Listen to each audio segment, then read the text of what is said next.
For more resources, visit rymonline.org.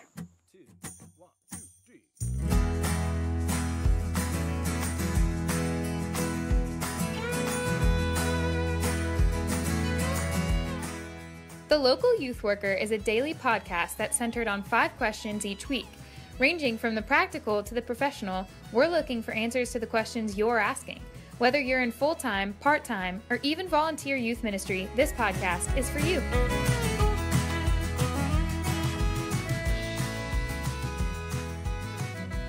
All right, everybody, welcome back to our Friday show. We're here again with Collin Hansen. He's been with us all this week. And Collin, a question that we ask pretty much everyone that comes on the show has to do with books, because we do believe we are to be lifelong students and we're to be a people of the Word and to be reading continually. So for you, what books besides the Bible have been most influential in your life? And then maybe what are a few books you're currently reading? Man, we could do a lot of different podcasts on this. I'm a pretty zealous reader. It's part of my job, but it's also just essentially who I am, and I just can't imagine my life with Christ apart from that help. I mean, I remember people early on when I was interested in history, people pointing me toward Roland Bainton's biography of Martin Luther, Here I Stand. I think that's a book that just about anybody in your church can get excited about. It's a pretty easy biography of a figure outside of the Bible. I don't think anybody had a more dramatic life than Martin Luther. There's a reason people make a lot of movies about him and not about Jonathan Edwards. Okay, so Luther's got a lot of drama in there. I just recorded a podcast, Walking in the Way of Grace, with Martin Luther, and there's just so much material to work with. Religious Affections by Jonathan Edwards has been hugely influential to me in terms of just my understanding of God's work in our lives, to be able to discern what is real, genuine religion that pleases God as opposed to counterfeits. He wrote this in the context of the First Great Awakening, and I find it very helpful for people, especially ministering to and following Christ in the middle of revivalistic cultures that talk a lot about Jesus, but don't necessarily do a lot to follow him. So that's a book that I very commonly recommend. Another one, I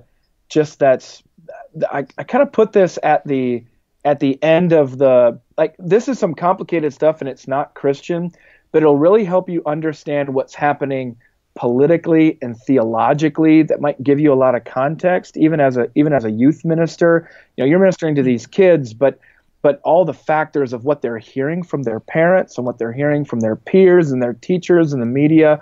There's a book called The Righteous Mind: Why Good People Are Divided by Politics and Religion. It's by a professor at NYU, New York University, named Jonathan Haidt, Haidt.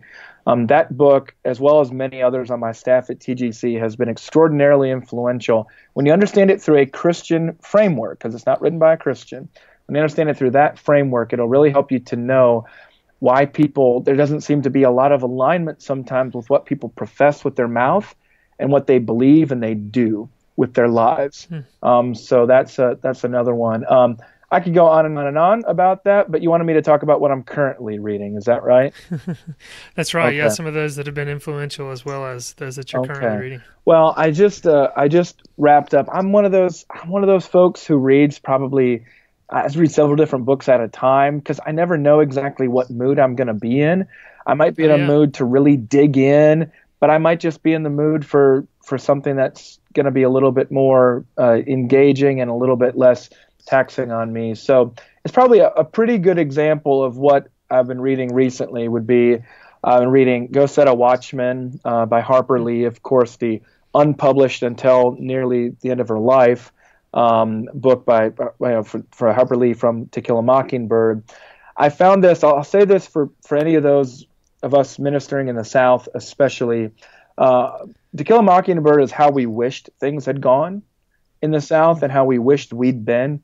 Go Set a Watchman is a lot closer to what actually happened, and a little bit more realistic, a lot more realistic to human nature. So it's been a very disturbing novel for a lot of people because of how it depicts Atticus Finch, the protagonist of both books. Well, especially I should say To Kill a Mockingbird, but I do think it helps us to see ourselves more effectively. Another book reading recently, it's an older book from the early 1990s by William Martin called With God on Our Side, The Rise of the Religious Right in America. I think for all of our discussion about politics and all the time and energy and attention that we invest in it, we don't actually have a really good grasp on the origins of the religious right in America, and how, especially when you think about all the Protestants in the South, how they came to vote Republican after exclusively voting Democratic for decades. And so I think we tend to oversell the role of sexual ethics in that story and undersell the role of race in that story. So William Martin helps with that. A couple other books. One of them is The Mystery of Providence by John Flavel, a Puritan. That I would say, just in terms of quotability and edification, the Puritan paperbacks from Banner of Truth Press have been just huge for me. Absolutely. I mean, they're sermons in book form, and they read that way very helpfully. They tend to be fairly vivid. And, we're not reading all the Puritans said and wrote. We're just reading the best of what's survived over the centuries.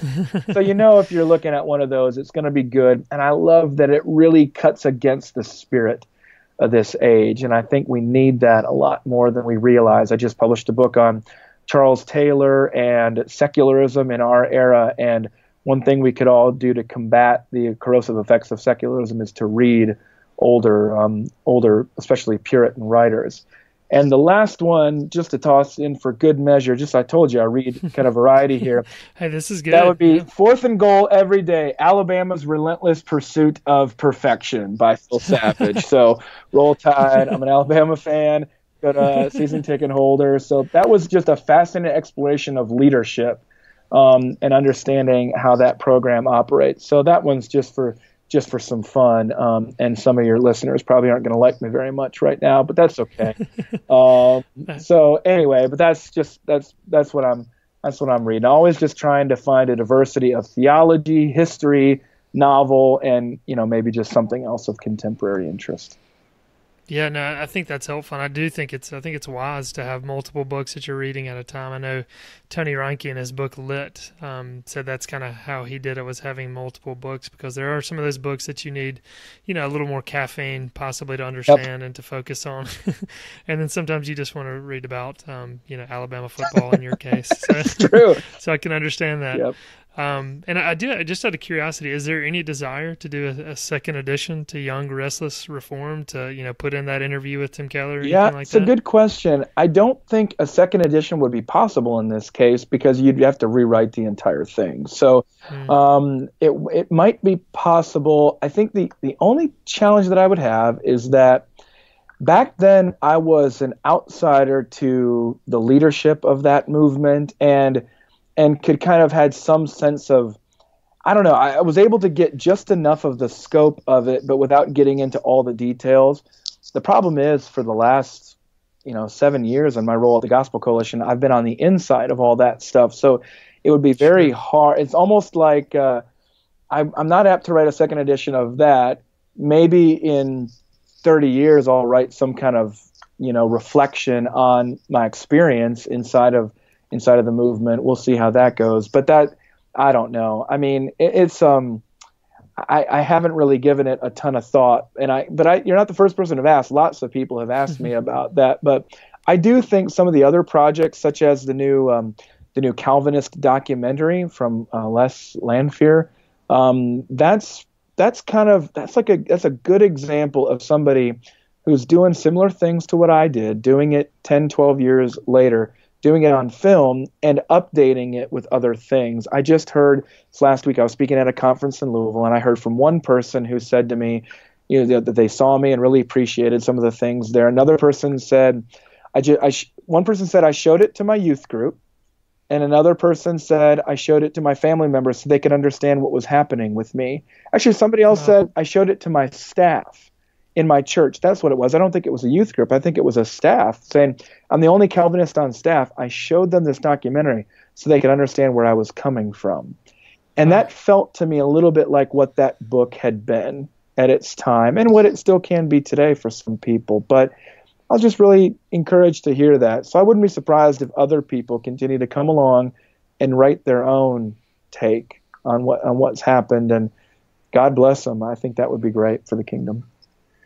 Absolutely. And again, yeah, thanks for writing that work. As I said, it's very beneficial, and I do hope others pick it up. As I said, that it's on the student discipleship guide that we have, and I'd love for younger students to pick that up and be helpful for them as well. So, Collin, thanks again for just taking some time to share some thoughts with us, and thanks for all the work that you do through the Gospel Coalition.